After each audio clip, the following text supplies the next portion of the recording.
Selamat datang di segmen analisa. Kita update kembali terkait dengan kasus diplomat Arya Daru Pangayunan. Ini teman-teman, aku mau ngebahas adalah pesan yang aku dapatkan dari keluarganya Daru ya. Sebenarnya pesan ini tuh dikirimkan sudah beberapa hari lalu di Instagramku. Cuman karena banyak sekali yang mengirim pesan, aku baru ngecek. Ternyata ini dikirimkan dari sosok yang mengaku bernama Meta. Kayaknya ini yang terakhir kita bahas ya terkait dengan uh, iya ya terakhir terkait dengan apa aja yang terjadi pada wawancara yang kita sudah bahas. Cuman apa yang disampaikan di sini langsung aja kita bahas yang pertama. Selamat siang Mas Anjas, saya Meta, kakak ipar almarhum Arya Daru Pangayunan. Saya diberitahu tante saya untuk mengirimkan foto makam J gitu. Nah, apa yang ngebuat foto makam ini unik? Oh, jadi ini yang beberapa waktu lalu ya, banyak teman-teman yang komentar waktu aku siaran langsung di YouTube. Anjas, kamu udah lihat belum? Katanya makamnya Arya Daru itu di Yogyakarta diacak-acak orang. Apakah ini kategorinya diacak-acak atau bukan? Oke, coba kita baca dulu penjelasannya seperti apa. Jadi, kronologinya adalah ada salah satu murid ustadz kami yang kebetulan mau nyekar eyangnya, kemudian lihat makam adik saya seperti ini. Ini terjadi pada tanggal 27 Juli 2025, sehari sebelum meeting gelar perkara keluarga dengan Polda. Dan Pita, adik saya yang istrinya almarhum heran dan menanyakan bunganya dia dan anak-anak kok hilang semua. Karena tanggal 26 Juli 2025 mereka nyekar ke makam Daru. Jadi satu hari sebelum dilihat seperti itu, dilihat oleh salah satu koleganya atau temannya atau saudaranya, muridnya, kok sudah nggak ada bunga dari istrinya Daru dan juga anak-anaknya. Dan bunga yang ada di foto tersebut tidak diketahui bunganya dari mana.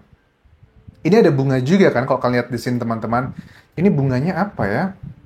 Aduh, aku nggak jago lagi dalam perbungaan. Cuma kayaknya ini sih bunga apa ya, putih-putih gitu, bunga melati kah? Aduh, nggak tahu, aku sumpah nggak ngerti kalau bahasa bunga tulip atau apa. Coba kalian yang tahu ini jenis bunga apa, tolong komentar di video ini teman-teman ya. Aku pengen tahu apakah itu ada maknanya atau enggak.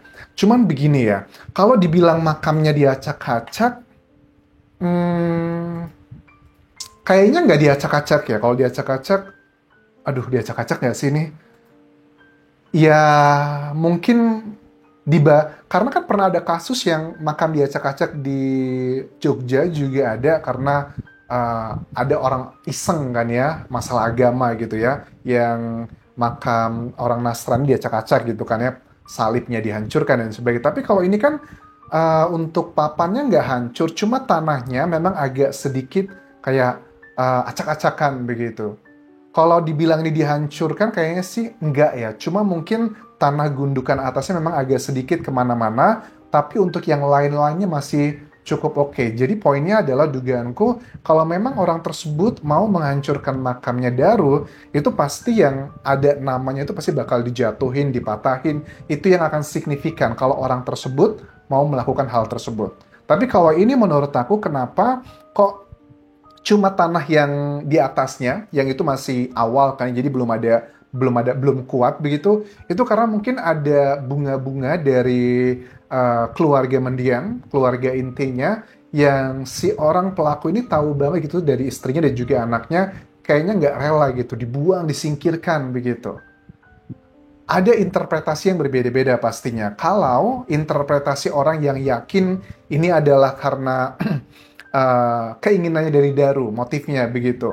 Mungkin orang tersebut adalah orang yang sayang sama Daru dan dia ini ngerasa sebel sama keluarganya gara-gara kamu nih Daru begini A, B, C, dan D. Karena kan di bagian video awal tadi kita udah melihat ya beberapa investigasi dari media di Indonesia bahwa istri Daru tuh jam 10 malam pun di malam itu sempat menelpon kantor polisi dekat dengan Menteng ya, di Menteng tersebut untuk ngecek, cuma kan nggak diangkat. Dan dari percakapan di WhatsApp kemarin yang kita bahas di video sebelumnya, Juga kan istri Daru ini sempat memaksa ya dengan bahasa halusnya ke penjaga kos untuk minta sekarang aja dibongkar apa gedor-gedor atau dibongkar atau dijebol gitu ya kamarnya Daru. Cuma kan dari si Swantonya, besok ya Bu ya setengah 8 pagi kalau memang tidak ada jawaban nanti bisa kita bongkar gitu atau kita jebol gitu. Jadi ini unik nih. Apakah itu kalau karena keinginan Daru sendiri, gara-gara itu mungkin ya menyalahkan keluarganya. Coba kalau kamu lebih A, B, C, dan D. Itu adalah point of view dari orang yang yakin bahwa Daru karena dirinya sendiri motifnya. Tapi dari sudut pandang atau point of view, orang yang yakin bahwa ini ada unsur pidana, ada pelakunya di luar sana. Apa maksudnya? Ya, kalau ini yang terduga memang ada unsur pidananya, mungkinkah kalau orang ya habis menghabisi orang yang kita benci gitu ya, pasti dia bakal happy gitu ya. Mampus loh, kan ada orang yang meyakini ada unsur masalah asmara lah dan sebagainya. Apalagi ditambah dengan adanya styrofoam yang diterima keluarga Daru di tanggal 9 Juli 2025 yang isinya apa? Ada lambang bintang, lambang bunga mawar dan juga uh, lambang hati. Itu kan ya interpretasinya bisa mengarah ke bagian asmara kan, apalagi ada mawar dan juga ada hati gitu ya. Ada interpretasi mengarah ke sana, apalagi ditambah bintang begitu. Bintang itu kan sesuatu hal yang di atas gitu kan ya, bahkan identik dengan mohon maaf dugaannya jabatan-jabatan tertentu begitu. Ya, to the point aja lah, mengarahnya ke hubungan terlarang. Apakah seperti itu?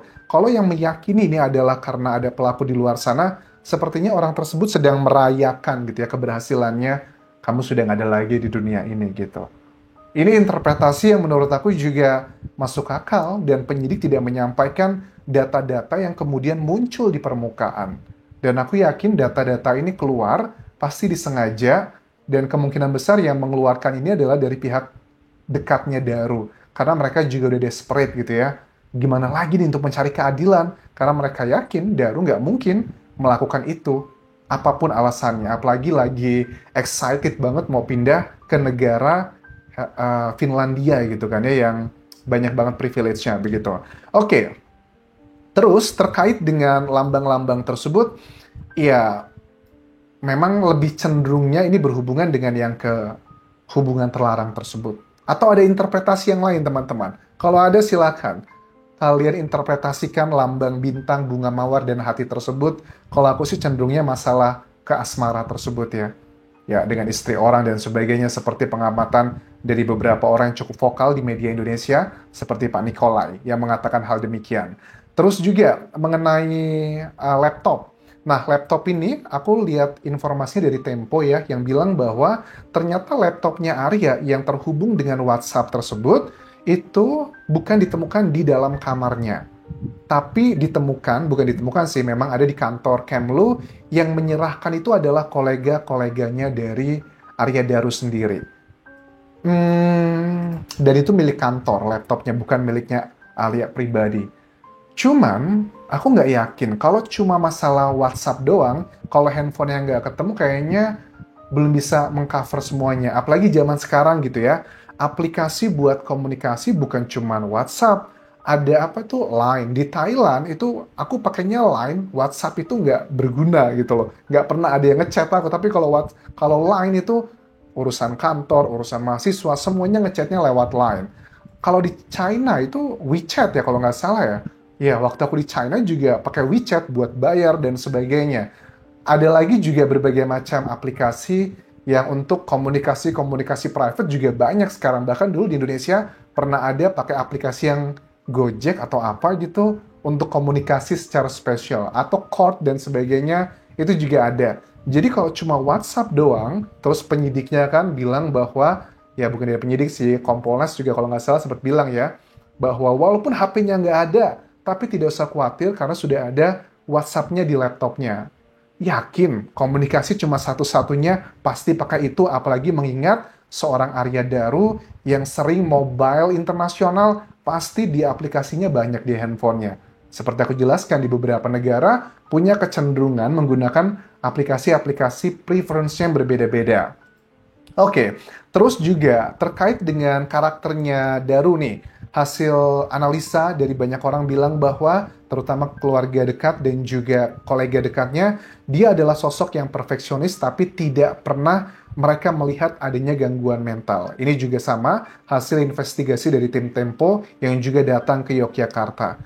Ya, apalagi ada temuan dia juga berpamitan dengan keluarga dari teman-teman anak-anaknya, karena kan anak-anaknya itu udah pamitan dari sekolah mereka pada saat terjadi peristiwa ini, kondisi mereka sudah nggak sekolah lagi dan sekarang harusnya sih sudah daftar sekolah baru lagi ya kalau sudah masuk ajaran baru. Bahkan juga bukan cuman anak-anaknya dan juga istrinya yang akan ikut pindah, tapi juga untuk mertuanya ataupun keluarga besarnya, mungkin bapak ibunya juga sudah siap-siap membuat paspor dan juga visa perpanjang untuk sekedar visit. Artinya ada traveling gitu juga. Hal yang menyenangkan loh. Bisa jalan-jalan ke sebuah negara yang indah seperti Finlandia dengan banyak privilege bareng sama keluarga besar sembari kerja. Bahkan Daru juga cerita ke kakak iparnya bahwa dia nggak sabar pengen ngebuat SIM di negara tersebut karena dia pengen coba SIM yang untuk mobil balap ya atau sejenisnya seperti itu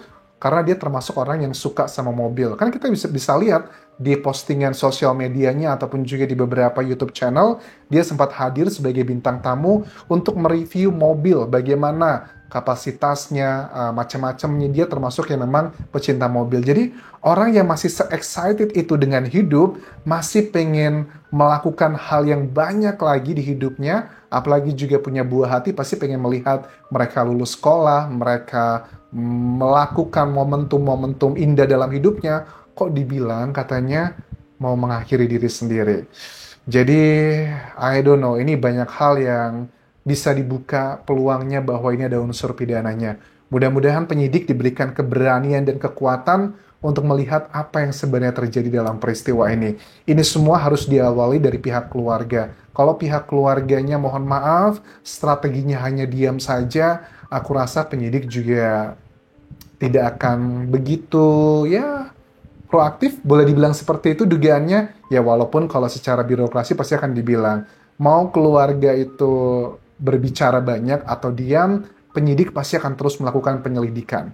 Kayaknya sih nggak gitu juga ya. Kita tuh nggak harus percaya dengan apa yang dikatakan, tapi juga kita harus melihat kayak namanya teori dekonstruktif. Kadang apa yang dikatakan kadang-kadang itu adalah kebalikannya gitu. Jadi itu dulu bisa aku update mengenai kasus ini. Terima kasih sudah menonton.